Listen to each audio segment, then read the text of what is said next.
Hello students, today we'll learn about finite verb and non-finite verb.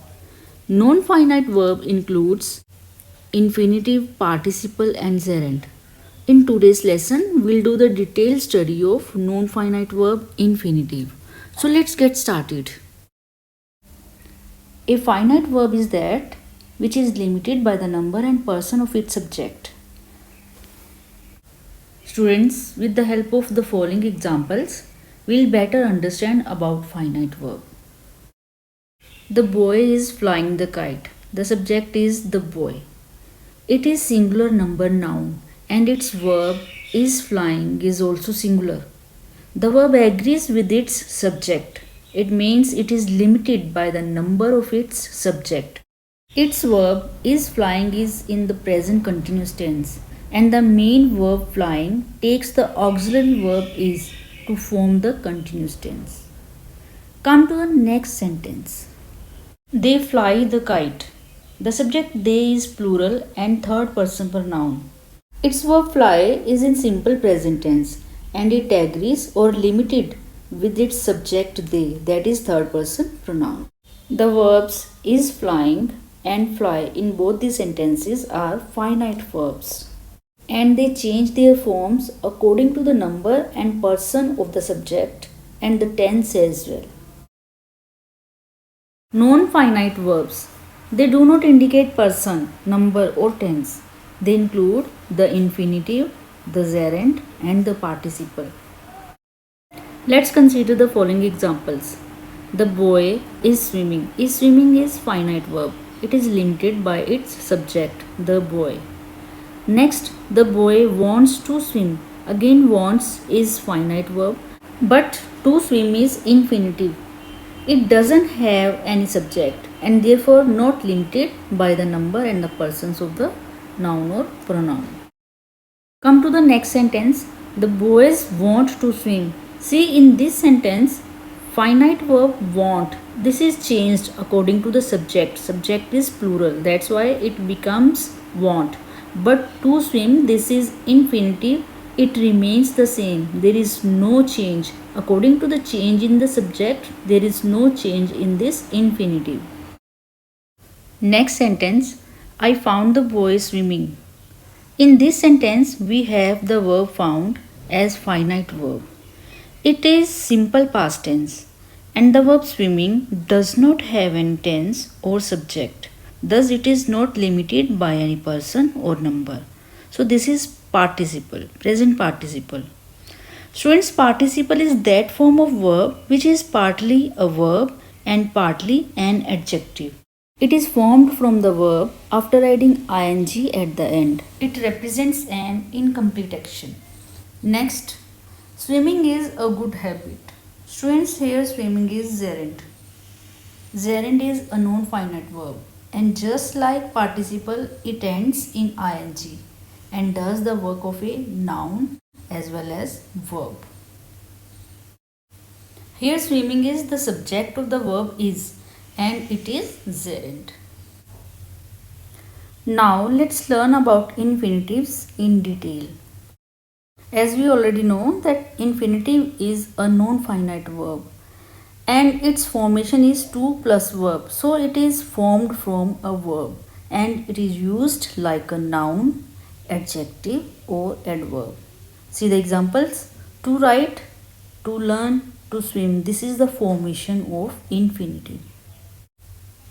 There are two kinds of infinitives. Noun infinitive and the qualifying infinitive. Noun infinitive is used like a noun and qualifying infinitive is used to qualify a noun, verb or adjective. So let's see the uses of the infinitives. Infinitive like a noun is used as the subject of a verb, as the object of a verb, as the complement of a verb, as an objective complement and as the object of a preposition. So let's see with the help of the examples. As the subject of a verb, example is to is human. Is the verb here and its subject is to is infinitive. So here it is used as noun as subject to is human. Next, as the object of a verb, He likes to play. So likes is the verb and to play is the object of the verb. So to play is infinitive. I wanted to go. Wanted is verb and its object is to go. And to go is infinitive. As the complement of a verb, her greatest pleasure is to sing. He seems to be happy. Students, notice one point. As we have already read in our previous video of linking verb, that is and seems are linking verbs, and to sing and to be happy are the complement of these verbs. We can't consider these as the object of the verb because here the verbs are intransitive and intransitive verbs do not have objects but complement of the verb to make the sense meaningful. Infinitive is also used as an objective complement. See the examples. I saw him go. I shall have you realize your mistake. So here in these examples, go and realize, these are the objective complements. These are bare infinitives. They are the objective complement of their objects, him and you. Next, as the object of a preposition. He has no choice but to obey. He is about to go. So here the prepositions are but and about and their objects to obey and to go. They are the objects of the preposition. So students, these are the different uses of infinitives. Here is a table now to understand better about the uses of noun infinitives. So nouns and noun infinitives are compared below. Subject of a verb. Noun is used as Rahul is our friend. Rahul is subject here. And noun infinitives, to study is our duty. So both of these are used as subject. Used as object. I like Rahul. Rahul is object here. It is noun. I like to study. To study is noun infinitive. Complement of a verb. My friend is Rahul. So Rahul here is the complement of a verb. Is here is linking verb or intransitive verb and Rahul is the complement of this verb is. Next, my habit is to study. Again the same way, to study is the complement of the verb is, as is linking verb. Next, object of a preposition. I know about Rahul. About is preposition and Rahul is the object of that preposition. He is about to study. Again about is preposition and to study is its object. Next concept is the qualifying infinitive.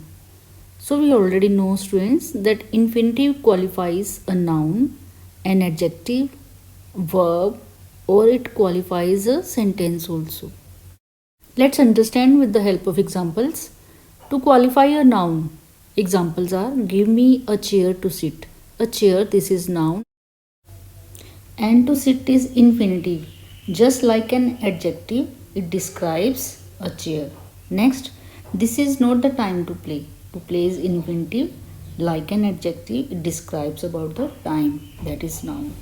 To qualify an adjective, this book is nice to read. I am happy to meet you. In both these sentences, nice and happy both are adjectives. To read and to meet, these are infinitives used as adverb. And these adverbs qualify adjectives nice and happy. To qualify a verb, I came to see you. I am going to play the match. Here, to see and to play, both these infinitives qualifying verbs came and am going. To qualify a sentence, to be honest, I didn't recognize her. To tell the truth, I forgot what I said. So in both these sentences, infinitives to be and to tell, they are written in the starting of the sentence. So in this way, they are modifying whole of the sentence. So students, it is clear that infinitives are used like adjectives to modify a noun. And as an adverb, it is used to modify adjective or a verb in a sentence. Now let us compare adjectives or adverbs with qualifying infinitives. Adjectives or adverbs. This is a good thing. Good is adjective. He came quickly. Quickly is adverb. This mango is very good. So very is again adverb. In the next column, qualifying infinitives. This is a thing to eat. Thing is noun and to eat is infinitive, but it is working as used as adjective here. He came to eat. Came is verb.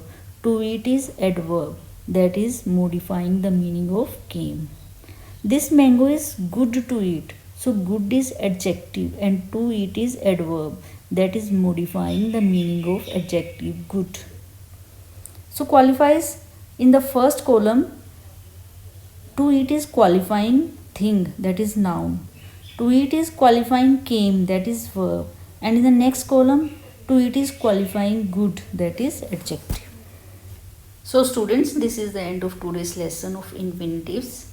In our next video, we'll learn about bare infinitives and how to join the sentences by the use of infinitives. So guys, if you like the video, please subscribe, like, and if you have any question, do write in the comment section. Thanks for watching and bye for now.